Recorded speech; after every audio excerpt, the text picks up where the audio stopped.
যুক্তরাষ্ট্র ও ইরানের মধ্যে হওয়া বহুল আলোচিত ১৪ দফার সমঝোতা স্মারকের সম্ভাব্য বিষয়বস্তু সামনে এসেছে।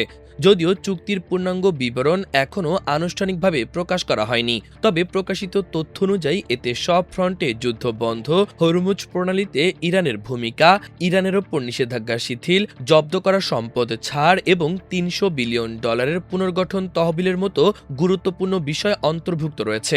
একই সঙ্গে পারমাণবিক অস্ত্র না তৈরির অঙ্গীকারও পুনর্ব্যক্ত করেছে তেহরান।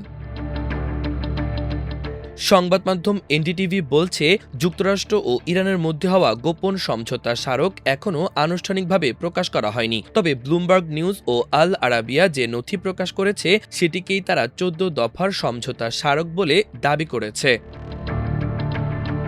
প্রকাশিত নথি অনুযায়ী ওয়াশিংটন ও তেহরানের মধ্যে হওয়া সমঝোতায় ইরানের পারমাণবিক কর্মসূচি নিয়ে নির্দিষ্ট কোনো চূড়ান্ত সমাধান নেই, তবে ইরান কখনো পারমাণবিক অস্ত্র তৈরি করবে না বলে অঙ্গীকার করেছে। এছাড়া সমঝোতা স্মারক আগামী শুক্রবার সই হওয়ার পর শুরু হওয়া ৬০ দিনের আলোচনায় তেহরানের উচ্চমাত্রায় সমৃদ্ধ ইউরেনিয়াম অপসারণ বা ধ্বংসসহ অন্যান্য বিষয় নিয়ে আলোচনা হবে বলে উল্লেখ করা হয়েছে।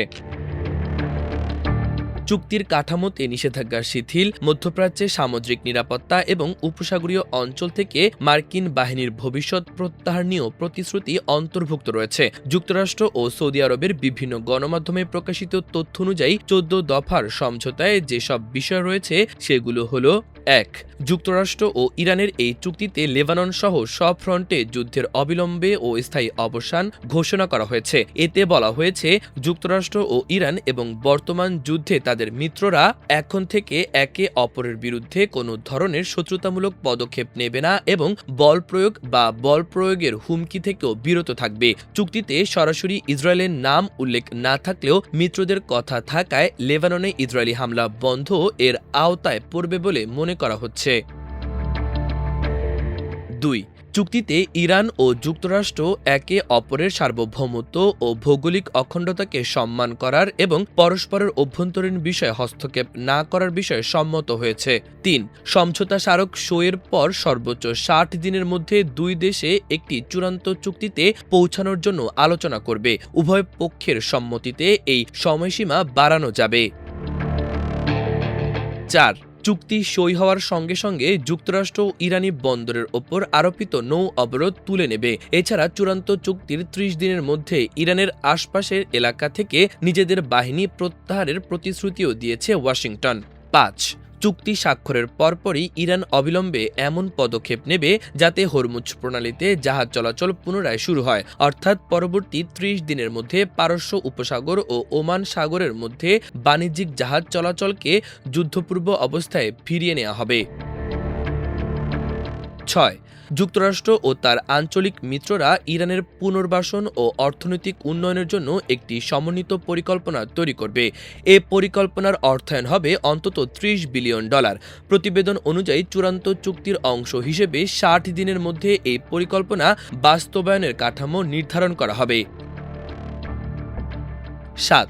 চুক্তি অনুযায়ী ইরানের ওপর আরোপিত সব ধরনের নিষেধাজ্ঞা প্রত্যাহারের প্রতিশ্রুতিবদ্ধ হবে যুক্তরাষ্ট্র। এর মধ্যে জাতিসংঘ নিরাপত্তা পরিষদ, আন্তর্জাতিক পরমাণু শক্তি সংস্থার গভর্নর বোর্ড এবং যুক্তরাষ্ট্রের একতরফা আরোপিত প্রাথমিক ও গৌণ নিষেধাজ্ঞাগুলো রয়েছে। তবে এসব প্রত্যাহারের সময়সূচি চূড়ান্ত চুক্তির অংশ হিসেবে নির্ধারিত হবে। ৮. ইরান আবারও জানিয়েছে তারা কখনোই পারমাণবিক অস্ত্র তৈরি করবে না। সমৃদ্ধ ইউরেনিয়ামের ভবিষ্যৎ এবং ইরানের পারমাণবিক প্রয়োজন সহ অন্যান্য পারমাণবিক ইস্যু চূড়ান্ত চুক্তিতে নিষ্পত্তি করা হবে। ৯. চূড়ান্ত চুক্তি সই হওয়ার পর উভয় দেশ বর্তমান অবস্থা বজায় রাখতে সম্মত হবে। ইরান তার পারমাণবিক কর্মসূচির বর্তমান অবস্থা অপরিবর্তিত রাখবে এবং যুক্তরাষ্ট্র নতুন কোনো নিষেধাজ্ঞা আরোপ করবে না বা এই অঞ্চলে সামরিক উপস্থিতি আর বাড়বে না। ১০. নিষেধাজ্ঞা প্রত্যাহার কার্যকর হওয়ার আগ পর্যন্ত যুক্তরাষ্ট্র ইরানি অপরিশোধিত তেল, পেট্রোকেমিক্যাল পণ্য ও সংশ্লিষ্ট সেবা রপ্তানির জন্য বিশেষ ছাড় দেবে। এর মধ্যে ব্যাংকিং, বীমা, পরিবহন সহ অন্যান্য সেবাও অন্তর্ভুক্ত থাকবে। ১১. চূড়ান্ত চুক্তির দিকে অগ্রগতির আলোকে যুক্তরাষ্ট্র ইরানের জব্দ বা সীমাবদ্ধ সম্পদ ও অর্থ ছাড় করবে। এসব অর্থ ইরানের কেন্দ্রীয় ব্যাংক নির্ধারিত খাতে ব্যয় করা যাবে এবং তেহরান সেগুলো ব্যবহারের পূর্ণ অধিকার পাবে। ১২ নম্বরে রয়েছে চুক্তির সফল বাস্তবায়ন এবং ভবিষ্যতে এর প্রতিশ্রুতি রক্ষা নিশ্চিত করতে একটি বাস্তবায়ন তদারকি কাঠামো গড়ে তোলার বিষয়ে একমত হয়েছে দুই দেশ। ১৩ নম্বরে বলা হয়েছে ৪, ৫, ১০ ও ১১ নম্বর ধারার বাস্তবায়ন শুরু হওয়ায় নিশ্চয়তা পাওয়ার পর বাকি ধারাগুলো নিয়ে চূড়ান্ত চুক্তির আলোচনায় যাবে দুই দেশ। এবং সর্বশেষ ১৪ নম্বরে বলা হয়েছে চূড়ান্ত চুক্তিটি জাতিসংঘ নিরাপত্তা পরিষদের একটি বাধ্যতামূলক প্রস্তাবের মাধ্যমে অনুমোদন করা হবে।